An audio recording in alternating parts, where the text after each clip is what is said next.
على رسوله والنبي الأمين الكريم الرؤوف الرحيم وعلى آله وأهل بيته الطيبين والطاهرين والمعصومين أجمعين خصوصا على سيدنا غوث الأعظم على جده النبينا عليه الصلاة والسلام. وقد قال الله تعالى في كلامه المزيد وفرقان الحميد: أعوذ بالله من الشيطان الرجيم. بسم الله الرحمن الرحيم. قل لا أسألكم عليه أجرا إلا المودة في القربى. صدق الله العظيم وصدق الله ورسوله والنبي الكريم. إن الله وملائكته يصلون على النبي يا أيها الذين آمنوا صلوا عليه وسلموا تسليما.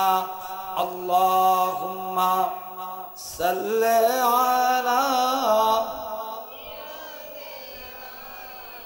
مولانا محمد وعلى آل سيدنا شفيعنا run में जब के ने अलीगढ़ दान कटाने को सले रन में जब के ने अलीगढ़ दान कटाने को सले करबला में मुस्तफा सुबहाने को सले अल्लाहुम्मा सल्ले आला। अंतर থেকে मोहब्बतेर सहित जबान खुले আমরা দরুদ পাঠ করি। ওয়ালা আলে সাইয়্যিদিনা শাফিয়ানা আরশে আজিম पर जनाजा जब सलाम रे नमाज अर्शे आज़म पर जनाजा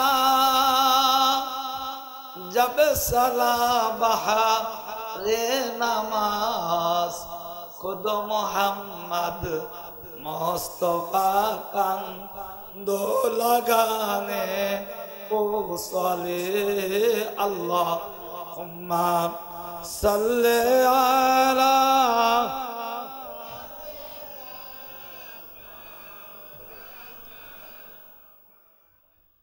वअला आले शफीअना।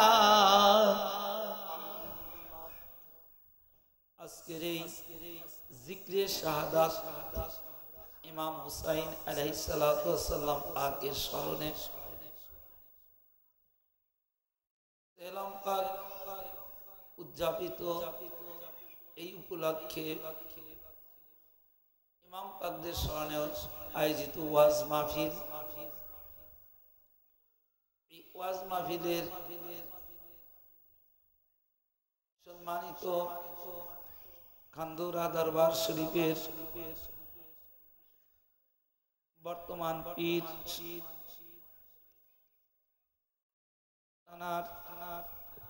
এই নামটা তো না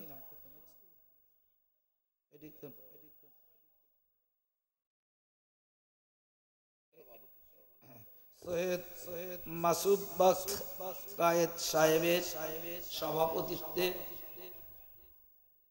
উদযাপিত হচ্ছে আজকের এই ওয়াজ মাহফিলে বিভিন্ন दरबार থেকে আগত পীর মাশায়েখগণ আমন্ত্রিত উলামায়ে কিরাম, সামনে উপবিষ্ট দূর দূরান্ত থেকে আগত জাকিরানে হুসাইন, মুহিব্বানে আহলে বাইত, পর্দার আড়ালের মা ও বোনেরা সহ লাইভ টেলিকাস্টের মাধ্যম দিয়ে দেশ বিদেশে যে সকল শ্রোতাবিন্দু আমার মতোই অধমের আলোচনা শ্রবণ করছেন, সবার প্রতি রইল আমার সালাম। আসসালামু আলাইকুম ওয়া রাহমাতুল্লাহি ওয়া বারাকাতুহু।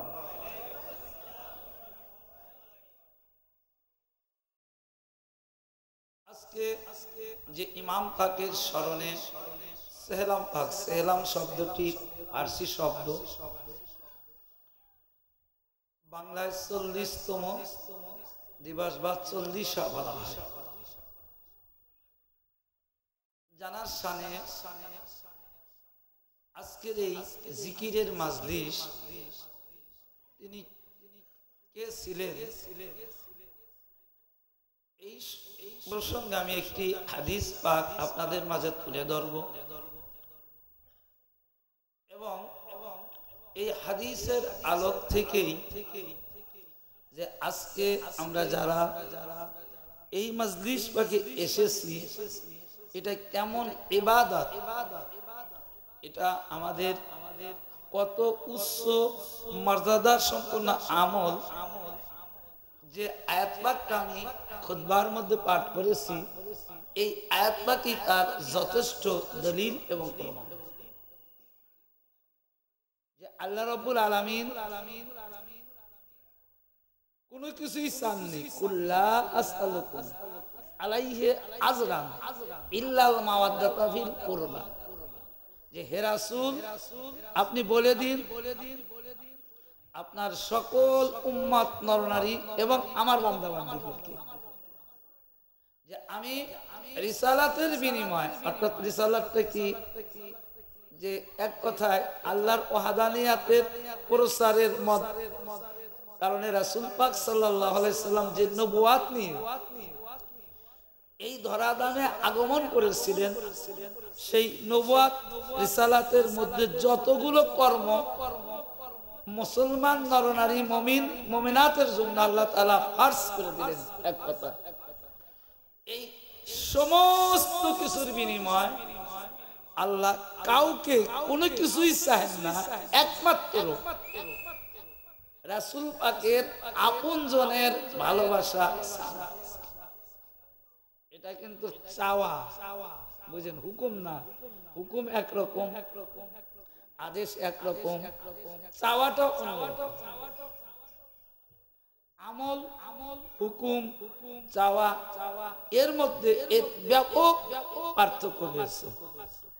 তো আল্লাহ তাআলা যার মহব্বত চাইলেন, এখন আপনারা বলেন তার মহব্বত করা আমাদের দরকার আছে কিনা? আছে কিনা? আছে। তারপরেও যে ইমাম পাকের স্মরণে আজকের এই মাজলিস পাক, তো সেই ইমাম পাক কি ছিলেন, রাসূল পাক ইমাম পাকের শানে কি বলেছেন, যদি আমরা একটু উপলব্ধি করি, হাদিসের দিকে তাকাই, তাহলে আমরা এটা সহজেই উপলব্ধি করতে পারবো যে এই হাদিসখানা কয়েকটি কিতাব থেকে নেওয়া হয়েছে। প্রথমত তিরমিজি আল জামিউস সহিহ দ্বিতীয় খণ্ড 218 পৃষ্ঠা, বুখারী শরীফ আস সহিহ প্রথম খণ্ড 530 পৃষ্ঠা, নাসাই শরীফ এবং সুনানুল কুবরা পঞ্চম খণ্ড পৃষ্ঠা 50, আহমদ বিন হাম্বল দ্বিতীয় খণ্ড পৃষ্ঠা 93, বুখারী আস-সহিহ কিতাবুল আদাব দ্বিতীয় খণ্ড পৃষ্ঠা 886, ইমাম বুখারী ও তিরমিজি এই হাদিসটি সহিহ বলেছে। এই যে আমি অনেকগুলো কিতাবের নাম বললাম, এর মধ্যে কয়েকটা কিতাব বিশেষ করে তিরমিজি শরীফ এবং বুখারী শরীফ, এই যে দুইটা কিতাব এই দুইটা কিতাব যদি কোনো মানুষ না পড়ে মাওলানা হওয়ার জন্য যে কোনো প্রতিষ্ঠানে পড়ুক, এই যে 6টা কিতাবে বুখারী শরীফ, মুসলিম শরীফ, তিরমিজি শরীফ, আবু দাউদ, নাসাই, ইবনে মাজাহ, এই 6টা কিতাব মাস্ট পড়তে হবে যদি কেউ মাওলানা হতে চায়। সে কওমি লাইনে হোক, আলিয়া লাইনে হোক, যে লাইনে লেখাপড়া করুক না কেন, এই 6টা কিতাব যতক্ষণ পর্যন্ত মাদ্রাসার লাইনে কোন মাওলানা পাশ করার ইচ্ছা পোষণ করবে না পড়া পর্যন্ত সে মাওলানা হতে পারবে না। বেশ সত্য কথা, আমরাও করেছি। তো এই হাদিস খানা, এই সিয়াসত তার 2টা কিতাবের থেকে নেওয়া হয়েছে এখানে, যে তিরমিজি শরীফ এবং বুখারী শরীফ। আর 2টা কিতাব থেকে তো নেওয়া হয়েছে, তারপরেও আলাদাভাবে বলতেছেন ইমাম বুখারী এবং তিরমিজি যে হাদিস খানা সহিহ। তাহলে এই হাদিসের গুরুত্বটা কি এখন বোঝেন? যে হাদিস খানা আমি এখনো পাঠ করি নাই আপনাদের মাঝে, যে এই হাদিসের কিতাব থেকে, যে সব কিতাব থেকে উদ্ধৃতি অর্থাৎ কিতাব থেকে সংগৃহীত করা হয়েছে, আমি সেই কিতাবেরই নাম বললাম। তো এই হাদিস খানার রাবি হলো হযরতে আলা বিন মুররা। ক্বালা ক্বালা রাসূলুল্লাহ সাল্লাল্লাহু আলাইহি ওয়া আলা আলিহি ওয়া সাল্লামা হুসাইন মিন্নি ওয়া আনা মিনাল হুসাইন আহাব্বাল্লাহু মান আহাব্বা হুসাইনা হুসাইন সাবতি মান আলেন মিসবাহ।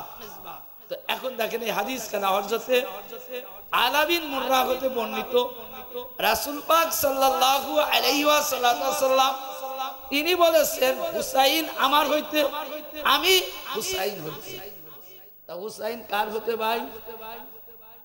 হুজুর পাক হতে, রাসূল পাক হতে। আর রাসূল পাক ইমাম হুসাইন হতে। যদি এখানে কিন্তু এই বাক্যটা একটু ডিপলি গভীরভাবে চিন্তা করেন, যে যদি হুজুর পাক বলতেন যে আমার থেকে হুসাইন, তাহলে একরকম বোঝা যেত যে রাসূল পাকের নূরে তো সবই সৃষ্টি, ঠিক না? যে রাসূল পাক থেকেই তো সৃষ্টি, রাসূল পাকের সৃষ্টি না করলে এই কোন কায়নাতের কোনো কিছুই সৃষ্টি হতো না। এটা তো এক বাক্যে বোঝা যেত। কিন্তু এখানে যে বাক্যটা বলছেন, এই বাক্যটা খুবই মারাত্মক, খুবই সাংঘাতিক। সেটা হলো কি, যে হুজুর পাক বলতেছেন যে আমি হুসাইন আমার থেকে, আমি হুসাইন থেকে। তার মানে যে হুজুর পাক থেকে হুসাইন, আবার হুসাইন হইতে হবে। তার মানে 2টা দেহ কি বোঝায়? হুসাইন এবং রাসূল পাক সাল্লাল্লাহু আলাইহি ওয়াসাল্লামের এই যে বডি, এই যে দেহ, এই যে তানার অস্তিত্ব, এই যে তানার আগমন, এটা কি বোঝায় এই হাদিস দ্বারা? যে 2টা বডি এক, অর্থাৎ রাসূল থেকে হুসাইন, হুসাইন থেকে রাসূল। এই হাদিসের নববী এবং বুখারী এবং তিরমিজি 2জন বিখ্যাত হাদিস গ্রন্থ প্রণেতা, তারা তাদের নিজ নিজ কিতাবের মধ্যে হাদিস কেন বর্ণনা করেছেন। এখন অস্বীকার করা যাবে ভাই? কি ভাই অস্বীকার করা যাবে যে আমরা কেন মজলিস করছি আজকে, এই যে সাল্লিসা কেন করছি? এই হাদিস দ্বারা শিক্ষা যে কারবালার মহল্লায় 61 হিজরি 10ই মুহররমে ইমাম হুসাইন আলাইহিস সালামকে শুধু শাহাদাত লাভ করতে হয়নি, ইমাম হুসাইনের মধ্যে স্বয়ং রাসূল পাক সাল্লাল্লাহু আলাইহি সাল্লাম শাহাদাত লাভ করেছেন। কারণ যদি রাসূল পাক হতে ইমাম হুসাইন হয়, আর ইমাম হুসাইন যদি রাসূল পাক হয়। এবং তারপরে কি বলতেছেন যে আল্লাহ তাআলা তাকে মহব্বত করেন।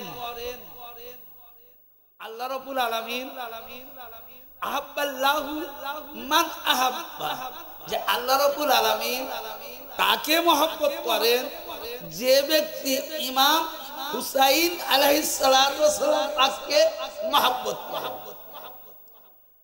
কথাটা কি বুঝতেন? যে আগে একটা বাক্য আলোচনা করলাম, দেখেন কোন বাক্যের এই হাদিসের যে লফজ গুলো, যে ওয়ার্ড গুলো, যে সেন্টেন্স গুলো, কোনটার সে কোনটার গুরুত্ব কম না, কোনটার সে কোনটার গুরুত্ব কম না। প্রথম একটি লফজ যে রাসূল পাক হতে ইমাম পাক, ইমাম পাক হইতে রাসূল পাক, এবং পরবর্তী লফজ যে আল্লাহ তিনি বলতেছেন যে যে ব্যক্তি ইমাম পাককে ভালোবাসবে আল্লাহ তাআলা তাকে ভালোবাসবে।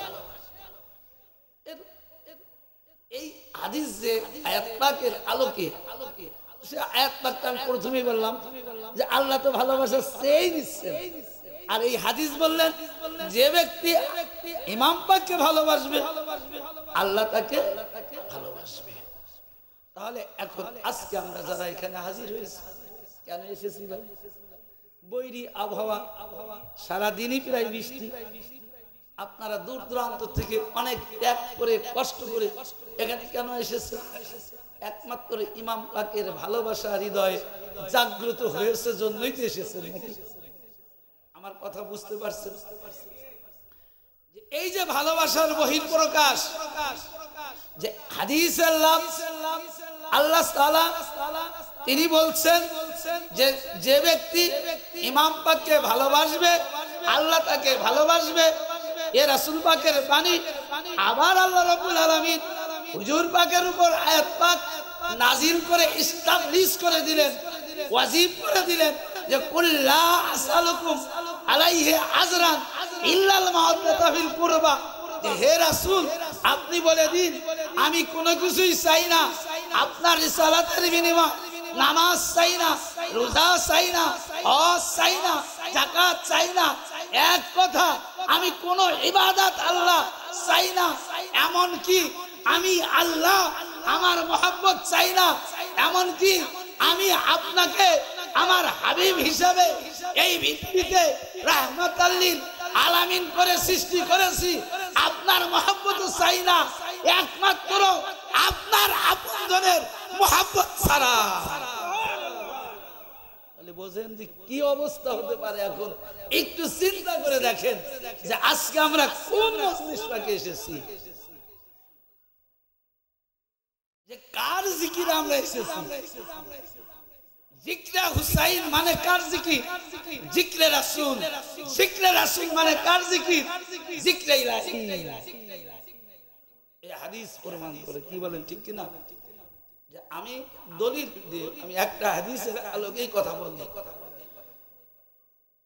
আমার পীর মুর্শিদ, আমার দরবারের আমার আকা মাওলা এই হাদিসের আলোকে একটি মুহররম পাক উপলক্ষে নাহা পাক লিখেছেন।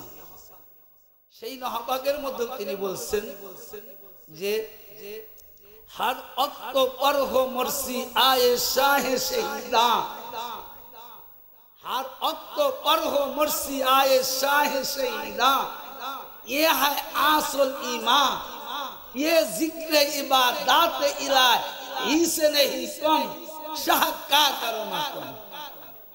हर वक्त पर हो मर्सी आए शाह शहीदा, ये तुमरा प्रत्येकटा समय তোমাদের নিঃশ্বাস যখন ছেড়ে দিবে তখন হুসাইনের জিকির করবে, যখন নিঃশ্বাস নিবে তখন ইমাম পাকের জিকির করবে।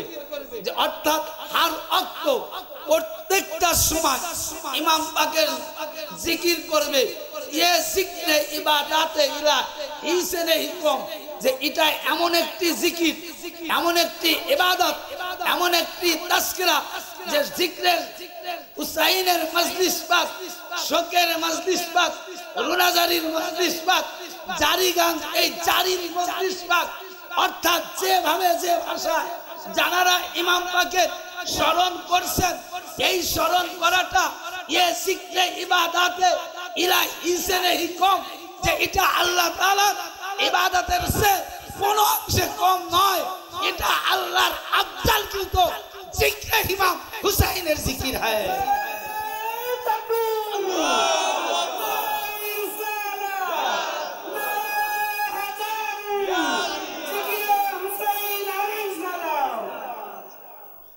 এখন বুঝতে পারলেন যে আমরা আজকে কত সৌভাগ্যবান, আমাদের নসিব কত ভালো যে আল্লাহ যাদের ভালোবাসা চাচ্ছেন। একটু উদাহরণ দিলে আপনারা বুঝতে পারবেন। আমি এইটা বলে একটু ওই আয়াতের যে আয়াতটা সূরার 25 পারা 23 নং আয়াত, লা আসআলুকুম, ওই দিকে যাব। তো আজকে দেখেন যে আজকে এই যে চাওয়া বস্তুটা কি, চাওয়ার কাজে এক কথা আমরা বলি, যদি আমরা কোনো ব্যক্তিকে বা এই যে আমরা এখানে এসেছি, আপনারা আসছেন বিভিন্ন যানবাহন যোগে এসেছেন, কেউ রিজার্ভ গাড়ি নিয়ে আসছেন, কেউ রিজার্ভ বাস নিয়ে আসছেন, কেউ রিজার্ভ সিএনজি নিয়ে আসছেন। তো ওই রিজার্ভ যে সিএনজিতে আপনি আসলেন, যে বাস যোগে আসলেন, তো ওই বাসের মালিক বা ওই ড্রাইভার যদি আপনার নিকট থেকে স্বইচ্ছায় যদি তার মজুরি ভাড়াটা চেয়ে নেয়, সে যত কম হোক আর বেশি হোক, যদি স্বইচ্ছায় চেয়ে নেয়, তাহলে কি ওই ব্যক্তি আপনাকে আর কোনো জায়গায় বলতে পারবে যে অমুক দরবারে আমি বাস ভাড়া দিয়ে অমুক দরবার আমাকে ঠগিয়ে দিয়েছে? এই কথা কি বলতে পারবে? কেন বলতে পারবে না? যে সে নিজে চেয়ে নিয়েছে, সে নিজে স্বইচ্ছায় চেয়ে নিয়েছে। এই জায়গার কোনো তার ঠগা জিতা কোনো কিছুই থাকে না। কিন্তু তিনি যদি না চাইতো যে এত বড় পীর সাহেবের দরবারে গিয়েছি, পীর সাহেব খুশি হয়ে যেটা দেয় এটাই আমি নেব, এখন উনি যেটা চেয়েছে, ধরেন হয়তো 1000 টাকা চেয়ে নিল, কিন্তু পীর সাহেব সে 2000 টাকা বা 1500 টাকা দিয়ে দিল চাওয়া ছাড়াও। এরপরেও ওই বাসের ড্রাইভার এই কথাটা বলতে পারবে কিনা যে সে আমাকে ঠগাইছে? বলতে পারবে। ওই যে কারণ চাওয়া 1500 বেশিও থাকতে পারে, চাহিদার কি শেষ আছে? যতক্ষণ চাহিদা প্রকাশ না করা হয় ততক্ষণ চাহিদার শেষ না। এটা কিন্তু সত্য কথা। যতই আপনি বেশি দেন, আপনি 5000 দিবেন, ওর 6000 চাহিদা থাকতে পারে। আপনি 10000 দিবেন, ওর 15000 চাহিদা থাকতে পারে। চাহিদার শেষ নাই যদি সে স্বইচ্ছা না চায়। অর্থাৎ যদি সে ইচ্ছা করে একেবারে সবচাইতে কম একটা বস্তু নিয়েও খুশি থাকে, ওইটা চাহিদার শেষ, ওই জায়গায় কোনো বাজারের সম্ভাবনা নেই। তো আল্লাহ রাব্বুল আলামিন আপনাদের কাছে আমাদের কাছে নামাজ চাইনি, রোজা চাইনি, হজ চাইনি, শুধু চেয়েছে কি যে নবীর আপনজনের ভালোবাসা। তো এখন আমরা যারা ইমাম পাকদের মহব্বত নিয়ে এই দুনিয়ার সিন্ডিকেট থেকে যদি আমরা পরজগৎ অর্থাৎ হাসরের মাহশরে আল্লাহর সম্মুখে হাজির হই, সেই দিন আমাদের হৃদয়ে যদি ইমাম পাকের ভালোবাসা থাকে, আমরা এই কথা বলতে পারবো কিনা যে হে রব্বুল আলামিন, হে পরওয়ারদিগার আলম, আপনি তো ইমাম পাকের ভালোবাসা চেয়েছিলেন, তো আমরা প্রথম গুনাহগার, একমাত্র ইমাম পাকের ভালোবাসা ছাড়া আর কিছু আপনার দরবারে হাজির করতে পারি না। আল্লাহ সেদিন বেজার হবে আমাদের উপর, আমি তো চাইনি, এই কথা বলবে? এই কথা বলবে না। যদি আমাদের হৃদয়ে ভালোবাসা থাকে, যদি আমাদের হৃদয়ে মহব্বত থাকে, তাহলে এই মহব্বতে আল্লাহ সবচাইতে বেশি খুশি হবে। কারণ আল্লাহ নিজে এনাদের ভালোবাসা খাস করে করেছেন। তাও কিসের বিনিময়? নামাজের বিনিময়, রোজার বিনিময়, হজের বিনিময়, যাকাতের বিনিময়। এখন আসুন, যার ভালোবাসা আল্লাহ চাচ্ছে, যার মহব্বত স্বয়ং আল্লাহ তিনি তার বান্দা বান্দির কাছ থেকে চেয়ে নিচ্ছেন। এখন এই ইমাম পাকের শানে, এই ইমাম পাকের সাথে আমরা অর্থাৎ কি দেখলাম, 61 হিজরি 10ই মুহররমে ইয়াজিদের সৈন্য ইয়াজিদ একটা মানুষকে যদি আমরা মেরে ফেলাই, শত্রু থাকতে পারে, পারে কিনা ভাই? আমার সাথে আপনার শত্রু থাকতে পারে, আরেকজনের সাথে আরেকজনের শত্রু থাকতে পারে, জমি জমা সংক্রান্ত বিষয় থাকতে পারে, যে কোনো বিষয় শত্রু থাকতে পারে। সমাজ যেহেতু আমরা মানুষ একসাথে বাস করি, একজনের ভুল আরেকজনের ভুলে এরকম একটা সম্পর্ক বৈরী ভাব হতে পারে, কিন্তু এই শত্রুতার সর্বোচ্চ স্থান কোন জায়গা? তাকে শেষ করে দেওয়া। কাজ প্রতিশোধ কি?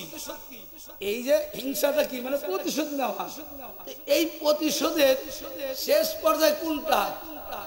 একজনকে হিংসাত্মক ভাবে তার প্রতিপক্ষকে মেরে ফেলে দেওয়া। এরপর আর কেন থাকতে পারে তার উপর? কি বলেন থাকতে পারে? আরে না। অথচ ইমাম পাক হযরতে ইমাম হুসাইন আলাইহিস সালাম তার পূর্বে বিশেষ করে মা খাতুনে জান্নাত তার আগ থেকে শুরু করে আপনারা একটু ইতিহাসের দিকে তাকান। যাদের মহব্বত আল্লাহ তাআলা চাইলেন তাদের জীবনের উপর কি না করুন, কি না অত্যাচার, কতই না জুলুম অত্যাচার হয়েছে। মা খাতুনে জান্নাত আতাহার পাক তিনি শাহাদাত লাভ করেছেন। মা খাতুনে জান্নাত আতাহার পাকের অন্তঃসত্ত্বা একটি সন্তান ছিলেন।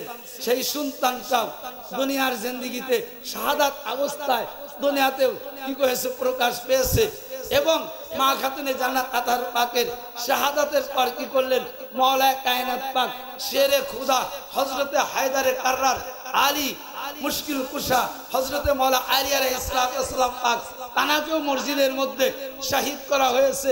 মাওলা আলী আলাইহিস সালামের পরে তানার বড় শাহজাদা যিনি বড় ইমাম পাক নামে পরিচিত হযরতে ইমাম হাসান আল মুস্তাফা আলাইহিস সালাম পাককেও তাকেও বিস্ফোরকে শাহাদাত লাভ করা হয়েছে। তাকেও শাহাদাত করেই ওই তারা ক্ষান্ত হয়নি। তানাকে যখন দাফনের জন্য অর্থাৎ জান্নাতুল বাকিতে নিয়ে যাওয়া হচ্ছে, ইমাম পাক তার খাটিয়া বহন করতেছিলেন। এমন সময় ৭২টা তীর এবং বল্লম ওই ইমাম হাসান আলাইহিস সালামের দেহ মোবারকে নিক্ষেপ করা হয়। এই কারণে যে হযরত ইমাম হাসান আলাইহিস সালাম পাককে ওই জান্নাতুল বাকিতে দাফন করতে দিবে না। অর্থাৎ এই অবস্থায় তাকে ৭২টা তীরের আঘাত করে তার ওই দেহ মোবারককে ক্ষত বিক্ষত করে দেওয়া হয়। হযরতে ইমাম হুসাইন আলাইহিস সালাম অবস্থা বেগতি দেখে তিনি কি করলেন? তিনি দেহ মোবারক নিয়ে ঘরে ফিরে আসলেন। ঘরে ফিরে আনার পরে তিনি হযরতে মাওলা ইমাম হাসান আলাইহিস সালাম পাকের ওই দেহ মোবারক থেকে এক একটা তীর বের করতেছে, আর এক একটা তীরের সাথে ভিতর থেকে তাজা রক্তের ফিনকি বের হয়ে যাচ্ছে, মাংস বের হয়ে যাচ্ছে। যখন কলিজার থেকে একটা তীর টেনে বের করলেন হযরতে ইমাম হুসাইন আলাইহিস সালাম, তখন হযরতে ইমাম হাসান আলাইহিস সালামের তাজা কলিজা বের হয়ে আসলো। হযরতে ইমাম হুসাইন আলাইহিস সালাম সিজদায় পড়ে কাঁদলেন, হে পরওয়ারদিগার আলম,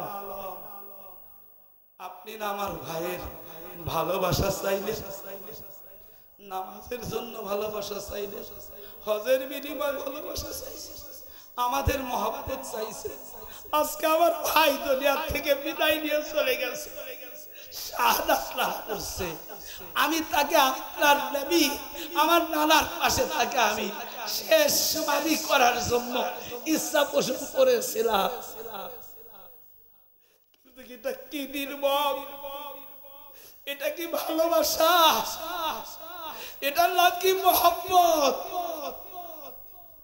যে একটা দেহ লাশবাহী খাটিয়া সেই দেহ মুবারকের উপর এইরকম অত্যাচার আমি ইয়া রাব্বুল আলামিন আমি জীবনেও দেখি নাই। আর এমন একটা ব্যক্তির দেহ মুবারক যে দেহের প্রত্যেকটা জায়গায় আমার নানা চুম্বন খেয়েছে, আদর করেছে, ভালোবেসেছে, এই দেহই আমার নানার দেহ মুবারকের উপর যখন উঠেছিলাম, আপনি আপনার ফরজিয়া ইবাদত একবারে স্টপিস করে যতক্ষণ পর্যন্ত আমরা দুই ভাই আমার নানার পিঠ মুবারক থেকে না নামছি, ততক্ষণ আমার নানা সিজদা থেকে মাথা উঠায় না।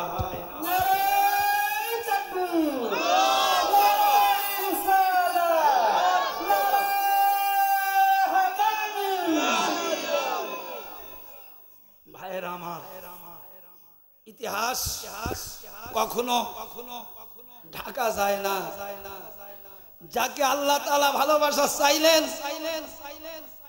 সেই ইমামে হাসান আল মুস্তাফা তার উপর এই 28 সফর তিনি শাহাদাত লাভ করেন এই মাসে। এই জন্য একটু টাচ দিয়ে গেলাম যে তার দেহ মোবারকের উপর কি অত্যাচার এই মুআবিয়া বাহিনী চালিয়েছে। এখন আপনারা বলেন ওই কুল্লা আসআলুকুম আলাইহি আজরান ইল্লাল মাওয়াদাতা ফিল কুরবা, এই আয়াতের কি আমল যথাযথ হলো না এই আয়াত পাকের বিরুদ্ধচারণ করা হলো? ভালো আপনি না বাঁচতে পারেন সেটা আপনার নিতান্তই ব্যক্তিগত ব্যাপার। আপনি আমার কি দিবেন না দিবেন সেটা আপনার নিতান্তই ব্যাপার। কিন্তু আমাকে দাওয়াত দিয়ে নিয়ে এসে আমাকে আল্লাহ তাআলা হুকুম করলেন, আয়াত পাক দ্বারা এস্টাবলিশ করে দিলেন যে ইমাম পাকের মহব্বত আল্লাহ চাইলেন, তো তার বিনিময় কি ওই আয়াতের বিরুদ্ধে অত্যাচার নির্যাতন জুলুম কি এটা কি ভালোবাসার শামিল হলো? এটা গেল ইমামে হাসান আল মুস্তাফা। এবং যে কথাটা বলতেছিলাম যে মানুষের শত্রুতার শেষ পর্যায়ে হলো একটা মানুষকে শেষ করে দেওয়া, এরপরে আর থাকে না। ভাইরা আমার, বন্ধুরা আমার, আসলে 61 হিজরি 10ই মুহররমে যে কারবালার মহল্লাতে যে যুদ্ধ সংগঠিত হয়েছে, ইমাম পাক যে হাত না দিয়ে তিনি তার শির মোবারক দিয়ে দিলেন, তিনি শাহাদাত লাভ করলেন। এই শাহাদাতের পিছনে মূল টার্গেট ছিল, মূল কারণ ছিল যে ইমাম পাকের বায়াত নয়, ইমাম পাকের সম্পত্তি ওখানে রক্ষা করার জন্য তিনি যান নাই। হযরতে ইমাম পাক আল্লাহর ওয়াহদানিয়াতকে সুপ্রতিষ্ঠিত জাগ্রত করার জন্য, ইসলামকে জিন্দা করার জন্য, কিয়ামত পর্যন্ত আল্লাহর ওয়াহদানিয়াতকে এই ধরাধামে টিকে রাখার জন্য, একমাত্র আল্লাহর ওয়াহদানিয়াতকে টিকানোর জন্যই কারবালার মহল্লাতে ইমাম পাক কি করেছেন? শাহাদাত লাভ করেছেন। তার ব্যক্তিগত কোনো বায়াতের জন্য নয়, পানির জন্য হয়তো এটা আমরা দেখছি, এটা সত্য যে পানি বিনে শহীদ। আরে ভাই, আল্লাহ তাআলা যাকে ভালোবাসে, আল্লাহ তাআলা যাকে মহব্বত করে, আল্লাহ রাব্বুল আলামিন ইচ্ছা করলে ওই ফুরাত নদী অর্থাৎ কারবালার মহল্লায় তাবুতের মধ্যে নহর প্রবাহিত করে দিতে পারতো। কি ভাই, পারতো না? আল্লাহ কি বলেন, পারতো কিনা? পারতেন। কিন্তু আসলে ওই পানি ফুরাত নদীকে রক্ষা করার জন্য নয়, এখানে মূল যেটা টার্গেট ছিল ইমাম পাকের, সেটা হলো আল্লাহর ওয়াহদানিয়াত, অর্থাৎ আল্লাহর ইসলাম ধর্ম। যে ইসলাম ধর্ম আল্লাহ তাআলা মাওলায়ে কায়নাত পাকের বিলায়েত দ্বারা ইসলামকে মনোনীত করলেন ধর্ম হিসেবে, ইসলামের মধ্যে যত নিয়ামত ছিল আল্লাহর তরফ থেকে, সকল নিয়ামত ওই মাওলায়ে কায়নাত পাকের বিলায়েতের মধ্য দিয়ে এই জামানার মধ্যে ইসলাম ধর্ম নামক এই ধর্ম দ্বারা আল্লাহ সম্পূর্ণ নিয়ামত প্রচার করলেন, প্রকাশ করলেন, অর্থাৎ মাওলানা আলী আলাইহিস সালামের এই বিলায়েতের মাধ্যমে দিয়ে। আর এইটাকে টিকানোর জন্য, এটাকে রক্ষা করার জন্যই ইমাম পাক তিনি হাত দিলেন না, তিনি শাহাদাতের পেয়ালা পান করলেন। তার কিছু ঘটনা যে ইমাম পাকের তাবুতে 7 তারিখে পানি এবং খাবার শেষ হয়ে যায়। কয় তারিখে? 7 তারিখে। 3 দিন পিপাসার্ত, ক্ষুধার্ত। এর মধ্যে ইমাম পাক ওই ইয়াজিদের 22,000 সৈন্যকে লক্ষ্য করে বিভিন্ন ভাবে বক্তব্য দিয়েছেন। যে এই জন্য দিয়েছেন যে কারণ এনারা তো রহমত, এনারা কি রহমত, ওমা আরসালনাকা ইল্লা রাহমাতাল লিল আলামিন। হুজুর পাকের শানে এই আয়াত পাক নাযিল যে হে রাসূল, আমি আপনাকে এই ধরা থামে রহমত ছাড়া অন্য কোনো কিছু প্রেরণ করি নাই। তো রহমতের কাজ কি? মানুষকে মুক্তি দেওয়া। রহমতের কাজ কি? জাহান্নামীকে জান্নাতে আনা। তো এই কারণে এই যে রাহমাত লিল আলামিন, তানারই আওলাদ পাক, তানারই ভালোবাসার প্রিয় বস্তু, তিনিও ইহসান করলেন, তিনিও দয়া করলেন। এই কারণে দয়া করলেন যে কিয়ামত পর্যন্ত এস্টাবলিশ করলেন প্র্যাকটিক্যালি ভাবে যে তোমরা দেখে নাও, তোমরা জেনে নাও, তোমরা বুঝে নাও যে প্রকৃত ইসলাম ধর্মে মান্যওয়ালা কে, ওয়াহদানিয়াতকে মান্যওয়ালা কে। এইটা আজকে 61 হিজরি 10ই মুহররমে তোমরা এটাকে প্র্যাকটিক্যালি ভাবে তোমরা এটা দেখে নাও। যার কারণে তিনি কিছু বক্তব্য দিলেন। তার শেষ বক্তব্যটা ছিল এটা যে তোমরা কি আল্লাহর ওয়াহদানিয়াত মানো? তোমরা কি এক আল্লাহকে আল্লাহ হিসাবে মানো? তো 22,000 সৈন্য তো পড়ছে লা ইলাহা ইল্লাল্লাহু মুহাম্মাদুর রাসূলুল্লাহ। আমি ওদিকে যাব না, এর পিছনেও মূল কিছু কারণ আছে, কিন্তু ওই দিকে আমি যাব না, কারণ সময় কতটুকু কতটুকু সময় বাঁচতে।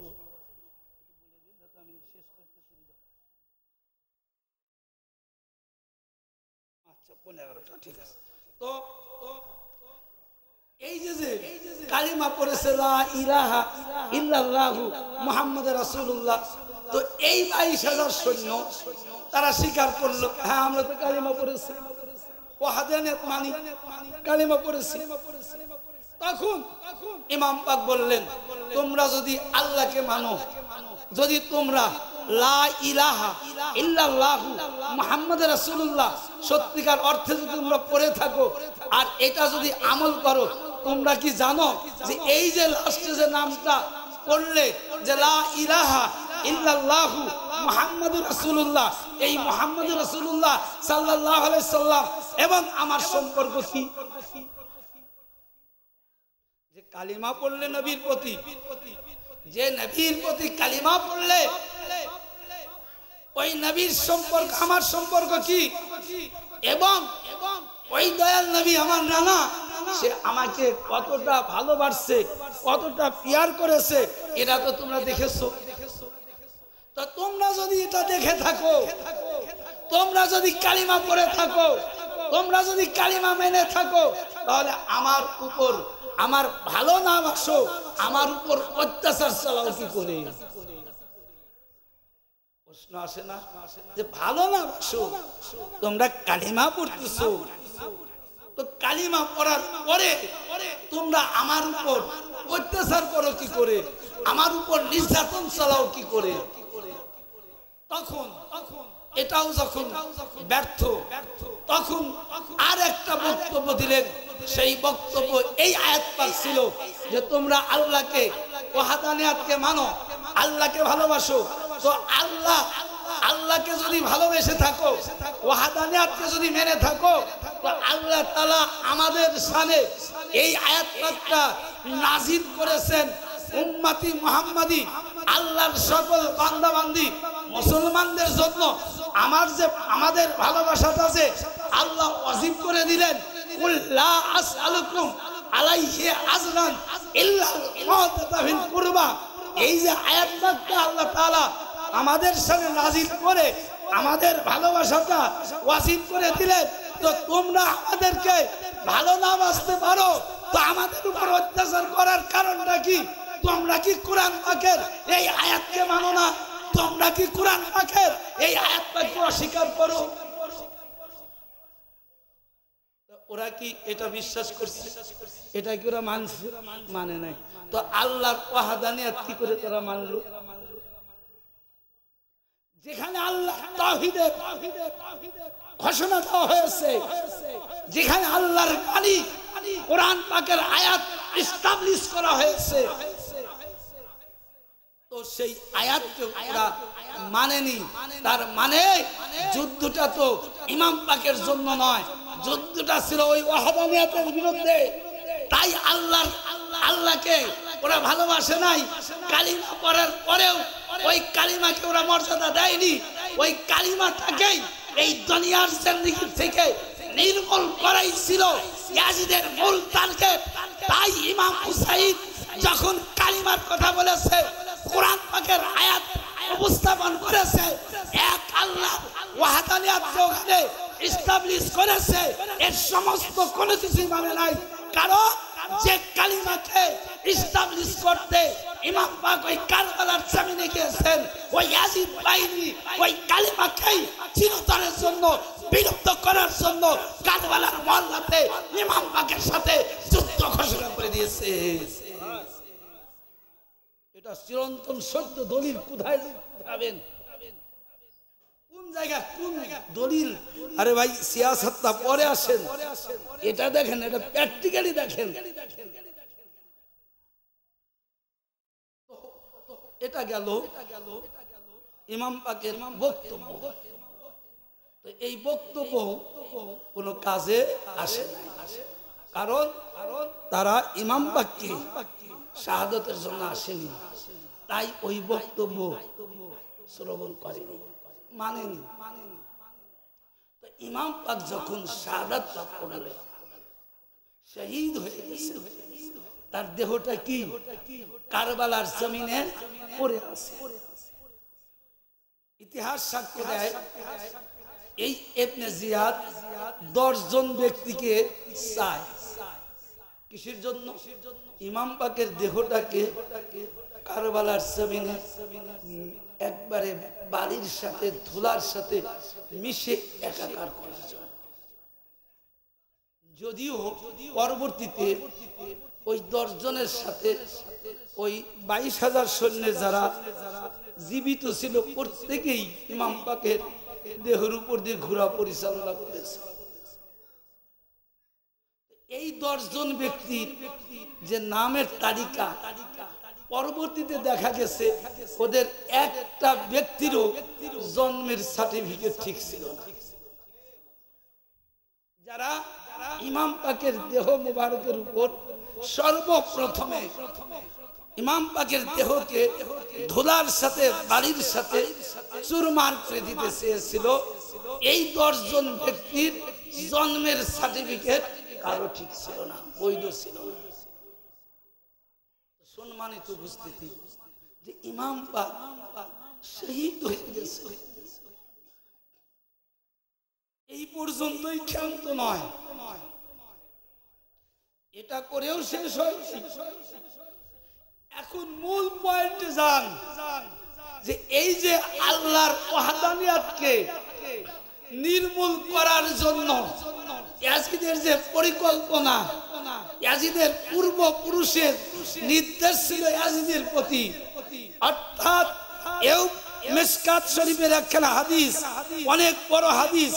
এই হাদিসের মধ্যে এসেছে যে যখন ইমাম হুসাইন আলাইহিস সালামের পবিত্র মাথা মুবারক যখন ইয়াজিদের আস্তানায় নেওয়া হলো, ওই মাথা মুবারক ইয়াজিদের সামনে যখন রাখা হলো, ইয়াজিদ তার ওই পাপিষ্ঠ হাতের ওই পাপিষ্ঠ লাঠি দ্বারা, অর্থাৎ যে ঠোঁটের উপর দয়াল নবী চুম্বন করতেন, সেই ঠোঁটের উপর আঘাতের উপরে আঘাত দেয় আর কবিতা আকারে আবৃত্তি করে, আর যদি বদরের যুদ্ধে আমার পূর্বপুরুষ বেঁচে থাকতো, তারা না কতই খুশি হতো, তারা না কতই আনন্দিত হতো, যে যার পূর্বপুরুষ বদরের যুদ্ধে আমার আপনজনদেরকে নিহত করেছে, আমি ইয়াজিদ আজকে কেমন ভাবে কিভাবে আমি তার প্রতিশোধ গ্রহণ করলাম।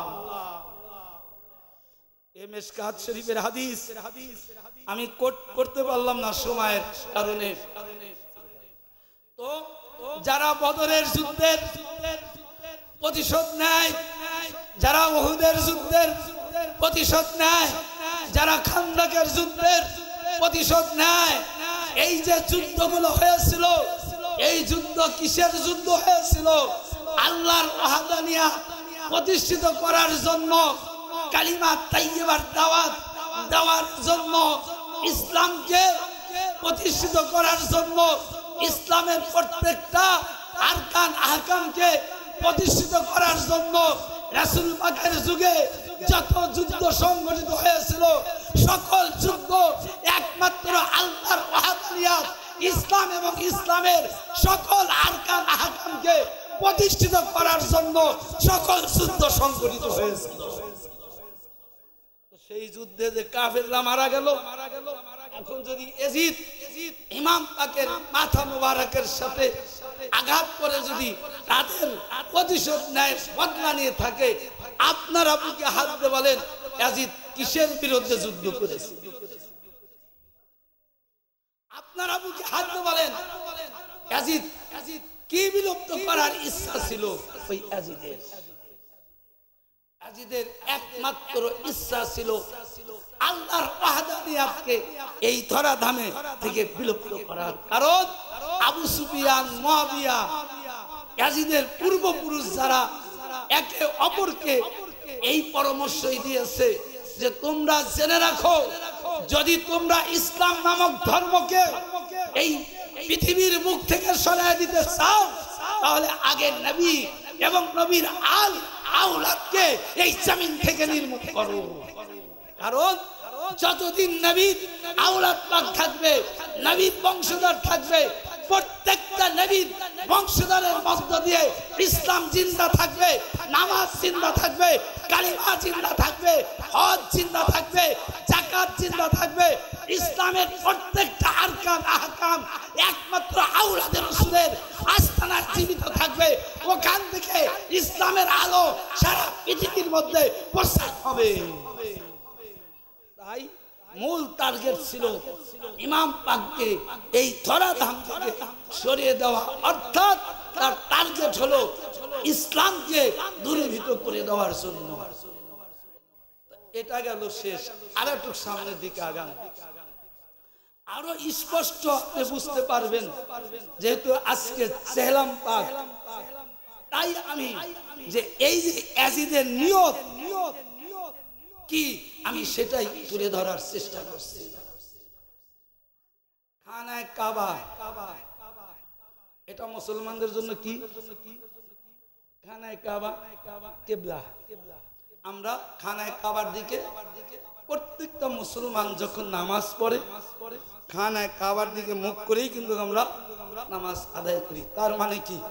মুসলমানদের জন্য, মুসলমান জাতির জন্য, মুসলমান ধর্মের জন্য সর্ববিখ্যাত সর্বশ্রেষ্ঠ ঘর খানায়ে কাবা। এর মধ্যে সন্দেহ আছে? একজন মুসলমান কি ওই খানায়ে কাবায় আগুন দিতে পারে? আপনারা বলেন পারে? এই খানায়ে কাবায় কেন আগুন দিচ্ছেন জানেন?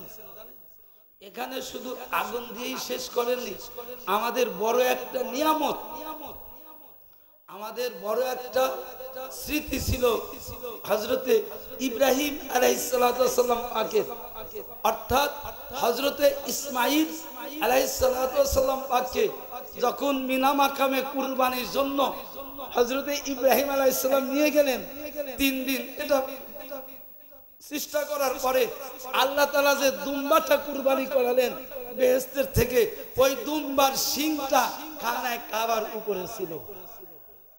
তাহলে হযরতে ইব্রাহিম আলাইহিস সালাম ওই শিংটা স্মৃতি হিসাবে ইব্রাহিম আলাইহিস সালাম, ইসমাঈল আলাইহিস সালাম এর স্মৃতি এবং জান্নাতের দুম্বার শিং স্মৃতি হিসাবে খানায়ে কাবার উপরে এটা রাখা ছিল।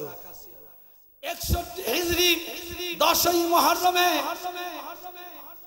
61 হিজরি 10ই মুহররমে ইয়াজিদ যখন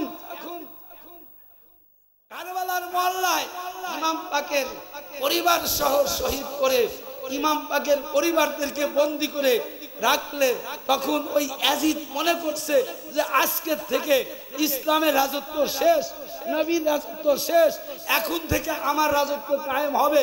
সুতরাং ওই খানায়ে কাবায় রাসূল পাকের কোন স্মৃতি ওই খানায়ে কাবায় রাখবো না। অর্থাৎ ওই খানায়ে কাবা যে 360টা মূর্তি ছিল, মাওলায়ে কায়নাত পাক এবং হুজুর পাক ওই খানায়ে কাবার 360 মূর্তি দূরীভূত করেছিলেন। এই হিংসা, এই রাগে ইমাম পাককে শহীদ করার পরে ওই খানায়ে কাবা আগুন দ্বারা পুড়িয়ে নবী এবং আলে নবীর সকল চিহ্ন দূর করে ওই খানায় কাবার মধ্যে নতুন করে আবার 360 মূর্তি উঠানোর ইচ্ছা পায়তারা করেছিল ইয়াজিদ। ইতিহাস করে দেখেন, আজকেও ইতিহাস বলে না যে মূল ইতিহাস বলে না যে ইয়াজিদ কি, একটু চিন্তা করে দেখেন। কিন্তু রাখে আল্লাহ, মারে কি? রাখে আল্লাহ, মারে কি? মসজিদের নববীতে 3 দিন আজান হয়। কয়দিন? 3 দিন। এবং যখন ইয়াজিদ বাহিনী কারবালা থেকে ফিরে যখন মসজিদের নববীকে দখল করার জন্য আক্রমণ করলো, হাজার হাজার সাহাবী ওই মসজিদের নববীকে রক্ষা করার জন্য ইমাম পাকের শোকে তারা শাহাদাত লাভ করেছে। এমনি করে দেখেন মসজিদের নববী ওই জায়গায় কি করেছে, 3 দিন ইয়াজিদের উট ঘোড়া ওই সৈন্য যে ঘোড়া ওই মসজিদের নববীতে উঠে বেঁধে রেখেছে। এবং 3 দিন কি করেছে, ওই জায়গায় নর্তকী দ্বারা নাচ গান করা হয়েছে। ওই মসজিদের নববীর মধ্যে মদ জুয়া নারীবাস করা হয়েছে। এখানে 3 দিন আজান হয়নি। সকল সাহাবীদেরকে যখন মসজিদের নববী থেকে বের করে দিলেন, তো একজন সাহাবী তিনি মসজিদের নববী থেকে বের হতে পারেনি। তো বের না হওয়ার কারণে 3 দিন ওই মসজিদের নববীর মধ্যে তিনি আটকে ছিলেন। তো আটকে থাকার পরে তিনি বের হয়ে বললেন যে বাইরে কোনো আজান হয়নি, মসজিদের নববীতে আজান হয়নি, তারপরেও আমি প্রত্যেকটা ওয়াক্তের নামাজ আউয়াল ওয়াক্তে আদায় করেছি আজান শুনে শুনে। এই আজানের শব্দ কোথা থেকে আসলো? এই আজানের শব্দ কোথা থেকে আসলো? ওই সাহাবী বলতেছেন যে ফজরের ওয়াক্ত আসার সাথে সাথে রাসূল পাকের রওজা মুবারক থেকে ফজরের আজান হতো। ওই ফজরের আজান শুনে আমি ফজরের নামাজ জামাতের সাথে পড়েছি। জোহরের আজান রাসূল পাকের রওজা পাক থেকে বের হতো। ওই জোহরের আজান শুনে আমি জোহরের নামাজ আউয়াল ওয়াক্তে পড়েছি। এমনি করে আসর মাগরিব এই 3 দিন প্রত্যেক দিন 5 ওয়াক্ত নামাজ আমি মসজিদের নববীর আজান শুনে আউয়াল ওয়াক্তে আদায় করেছি। এখনো বলবেন যে ইয়াজিদ মুসলমানের শত্রু না? এরপরেও বলবেন যে ইয়াজিদ মুসলমান? এরপরেও বলবেন?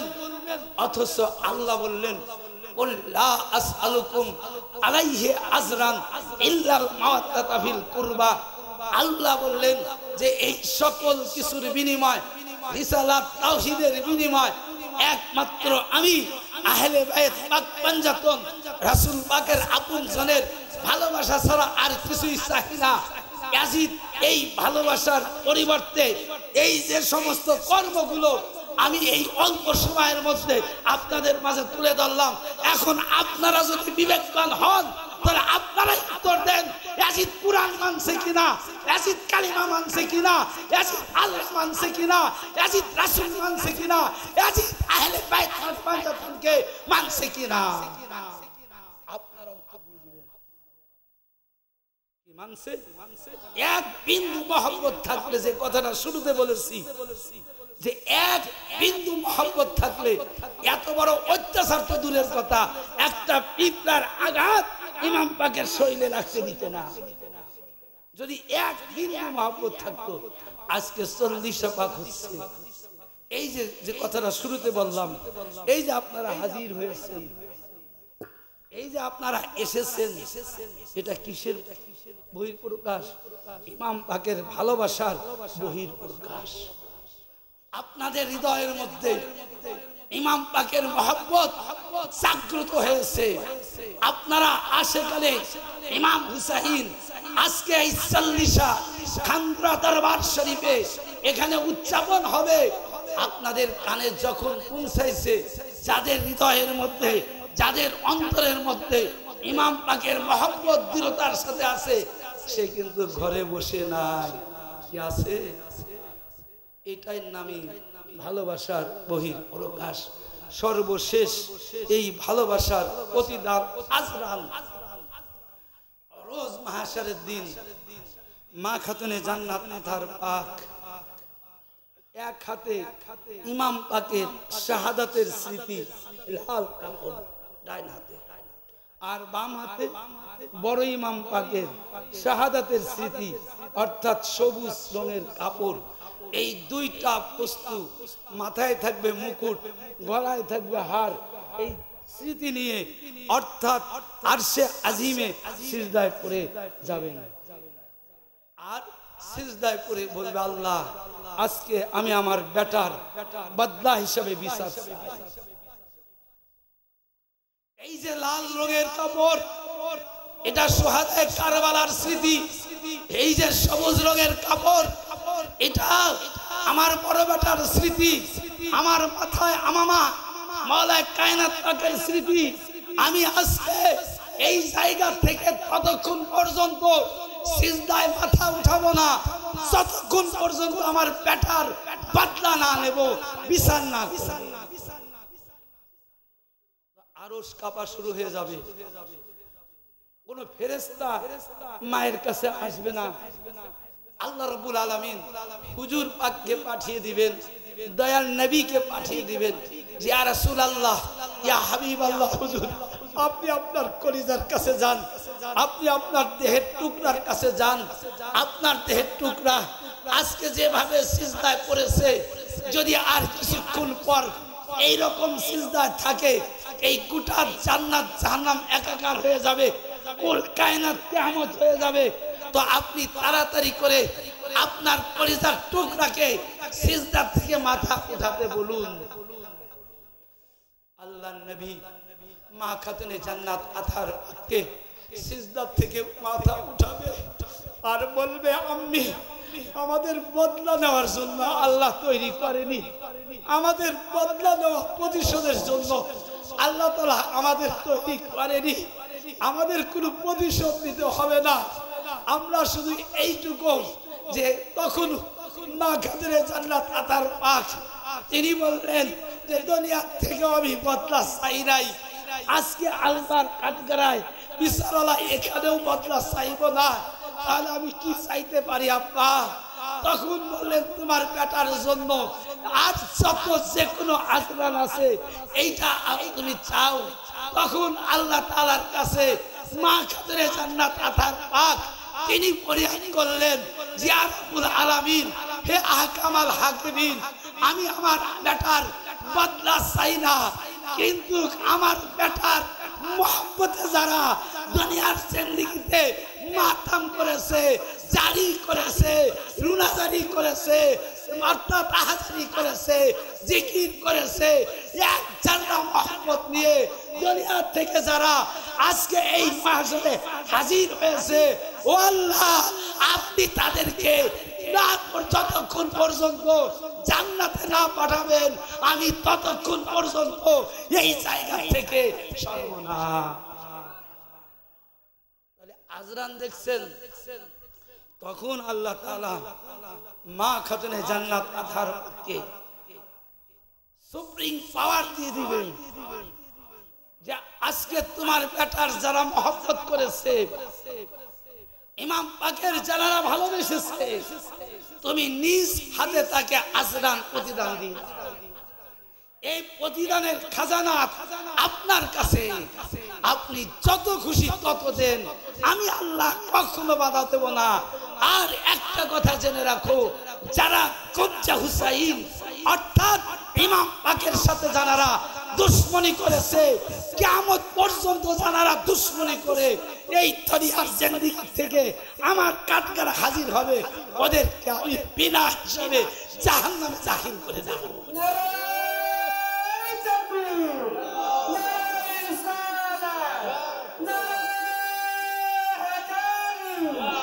সম্মানিত আশেকান জাকারান ভক্তবৃন্দ, ভাই ও বাবারা, মা ও বোনেরা, পুকুরে পূর্বকার তবারও খাওয়া চলতেছে। যারা খান নাই পুকুরে পূর্বকার চলে যান, আর যারা খাওয়া দাওয়া করে শেষ করে ফেলছেন মেহেরবানি করে আপনারা স্টেজে চলে আসেন, মেহেরবানি করে স্টেজে চলে আসেন। তো এটা হলো ইমাম পাকদের ভালোবাসার বহিঃপ্রকাশ এবং ইমাম পাকের জন্য আমরা যারা এই দুনিয়ার জিন্দেগি থেকে এই মাতম এবং মরসিয়া রোনাজারি করে যেতে পারলে আমাদের জন্য রোজ মাহশারে এই সুব্যবস্থা রয়েছে। তাহলে এখন হিসাব করেন যে আজ আমাদের ভাগ্য কত সুপ্রসন্ন। আমরা ইমাম পাকদের যদি রাসূল পাকের জামানায় সাহাবীরা যখন মুসলমান হয়েছে তো সাহাবীদেরকে জিজ্ঞাসা করতে, সাহাবীরা তো ইসলাম ধর্ম গ্রহণ করার পর এটা ইতিহাস সাক্ষ্য দেয় যে তাদের ধন সম্পদ সবকিছু রাসূল পাকের খেদমতে বিলীন করে দিয়েছে। তো কাফেররা প্রশ্ন করত যে তোমরা মুহাম্মাদের কাছে গেলে ইসলাম ধর্ম গ্রহণ করলে, অথচ তোমরা আগেই তো ভালো ছিলে, কত সুখ ছিল, কত অর্থ ছিল, কত টাকা ছিল, এখন কিনা ইসলাম ধর্ম গ্রহণ করে একবারে নিঃস্ব হয়ে গেলে, একবারে গরিব হয়ে গেলে। সাহাবীরা কি উত্তর দিয়েছে? সাহাবীরা উত্তর দিয়েছে যে অর্থ সম্পদের লালাই তো আমরা নয়, আমরা রাসূল পাককে পেয়েছি, রাসূল পাকের কদম পাককে পেয়েছি, এটাই আমাদের জন্য সবচাইতে বড় নিয়ামত। তো ঠিক এই যুগে আমরা যারা আশেকানে হুসাইন, সাকেরানে হুসাইন, মুহিব্বানে হুসাইন, যদি আমাদেরকে কেউ প্রশ্ন করে যে আজকে আপনারা যে ইমাম পাকের রোনাজারি করেন, মাতাম করেন, মরসিয়া করেন, এখানে এটা দ্বারা কি পান, তো এটাই উত্তর আসবে যে আমরা যে ইমাম পাকের জন্য মাতাম করতে পারছি, এই যে এত বড় একটি নিয়ামতের মাজলিস পাক, যার জিকির আল্লাহ নিজে করছে, সেই জিকির যে আমরা নিজেরা করতে পারছি, এর চেয়ে আর বড় সৌভাগ্য হতে পারে ভাই? কি হতে পারে ভাই? মহান আল্লাহ তাআলা কাছে আমাদের এই প্রার্থনা থাকবে, এই আবেদন থাকবে, আমরা যেন দুনিয়ার জিন্দেগিতে ইমাম পাকদের ভালোবাসা নিয়ে কারবালার জমিনের, কারবালার পাল্লার ধুলি করা হয়ে যেন এই দুনিয়ার জিন্দেগি থেকে জিকরে হুসাইন এর মধ্য দিয়ে যেন আমাদের জীবনের ইতি হয়, আমরা যেন এই দুনিয়ার জিন্দেগি থেকে শেষ বিদায় নিতে পারি। আল্লাহ রাব্বুল আলামিন আমার